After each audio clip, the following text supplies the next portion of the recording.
नमस्कार विद्यार्थी मित्रांनो, आज म्हणजे 18 जुलैला सुप्रीम कोर्टामध्ये नीटच्या रिझल्टवरूनची कॉन्ट्रोवर्सी सुरू होती. त्याची आज सुनावणी होती.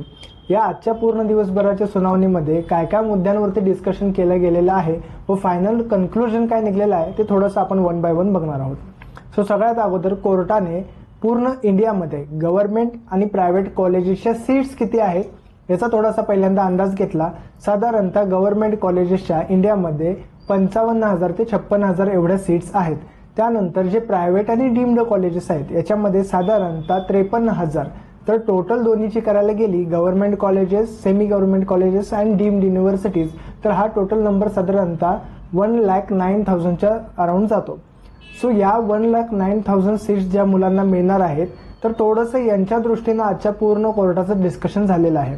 म्हणजे ज्या मुलांची ऑल इंडिया रँक साधारणतः 1,08,000, 1,09,000 इथंपर्यंत येत आहे व ज्या मुलांना गव्हर्नमेंट, सेमी गव्हर्नमेंट कॉलेजेसमध्ये ॲडमिशन मिळणार आहेत तर या मुलांना थोडंसं सेंटरवरती ठेवून आजच्या पूर्ण दिवसाचं डिस्कशन हे झालेलं आहे.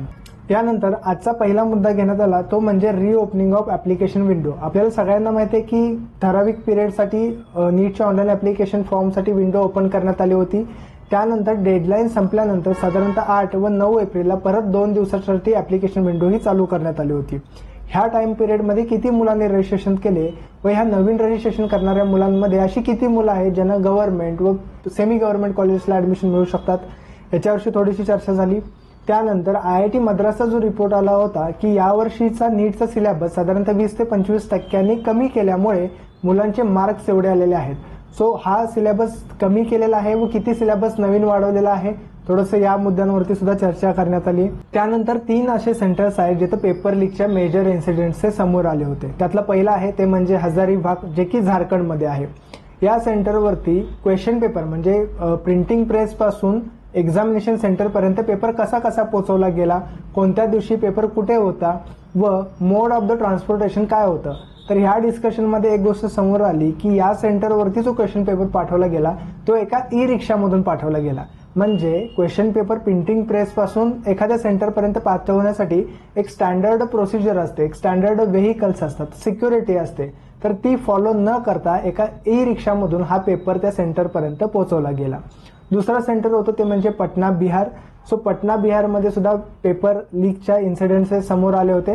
याच्यावरती ब्रीफ डिस्कशन झालेलं नाही.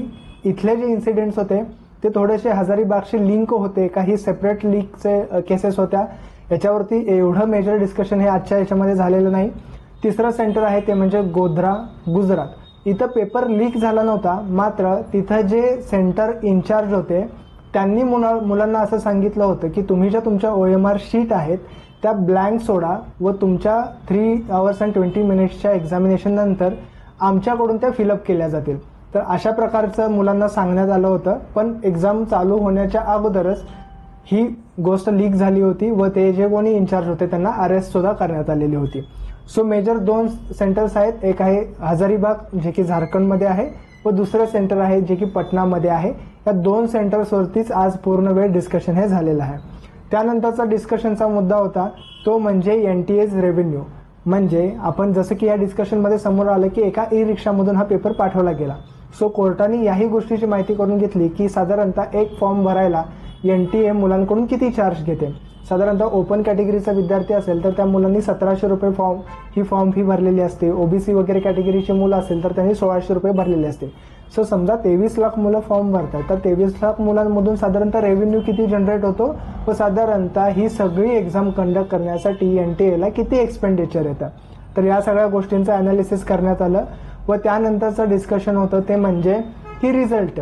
ऑपोजिशनचे जे लॉयर्स होते त्यांनी एक डिमांड केली की पूर्ण सगळ्या मुलांचे जोपर्यंत आत्ता सध्या तरी या 2च केसेस हायलाइट आहेत, एक आहे पटना आणि एक आहे हजारीबाग. याच्या व्यतिरिक्त कोणकोणत्या सेंटर्सवरती असे इन्सिडेंट झालेले आहेत हे तोपर्यंत लक्षात येणार नाही जोपर्यंत सगळ्या सेंटर्सवरती मुलांचे रिझल्ट्स काय आलेले आहेत हे जोपर्यंत समजत नाही तोपर्यंत पूर्ण इन्सिडेंट्स समोर येणार नाही. कदाचित अजूनही असे काही सेंटर्स असू शकतात जिथं मुलांचे रिझल्ट्स हे अपेक्षेपेक्षा जास्त आलेले आहेत. कोर्टाने आज NTAला म्हणजे नॅशनल टेस्टिंग एजन्सीला इन्स्ट्रक्ट केलेलं आहे की सॅटरडे डे एंडपर्यंत त्यांनी त्यांच्या वेबसाईटवरती पूर्ण विद्यार्थ्यांचा डेटा हा पब्लिश करायचा आहे. म्हणजे फॉर एक्झाम्पल त्या विद्यार्थ्यांची आयडेंटिटी हाईड केली जाईल, रोल नंबर्स कदाचित डुप्लिकेट दिले जाऊ शकतात किंवा डमी रोल नंबर्स वापरले जाऊ शकतात, पण सिरियल वाईज त्या मुलाचा मार्क्स किती होते, रँक किती होते आणि तो मुलगा कोणत्या सेंटर्सवरचा होता, असं सेंटर वाईज पूर्ण मुलांचे रिझल्ट हे डिक्लेअर करण्यासाठी इन्स्ट्रक्ट केलेलं आहे. सो कदाचित या सॅटर्डेला NTA वेबसाईटवरती आपल्याला पूर्ण 23 ते 24 लाख सर्व मुलांचे रिझल्ट हे वेबसाईटवरती बघायला मिळू शकतात. त्यानंतर NTAने काउन्सिलिंगची डेट सुद्धा कोर्टामध्ये सांगितली आहे की साधारणतः 24 जुलैपासून यावर्षीच्या काउन्सिलिंग प्रोसेसच्या स्टार्ट होऊ शकतात. आणि कोर्टाचा जो फायनल डिसिजन आहे तो सोमवारी म्हणजे सकाळी 10:30 नंतर कोर्टामध्ये हा परत मुद्दा घेतला जाईल नीटचा व साधारणतः आफ्टर लंच दुपारनंतर फायनल डिसिजन कोर्टाचा येऊ शकतो.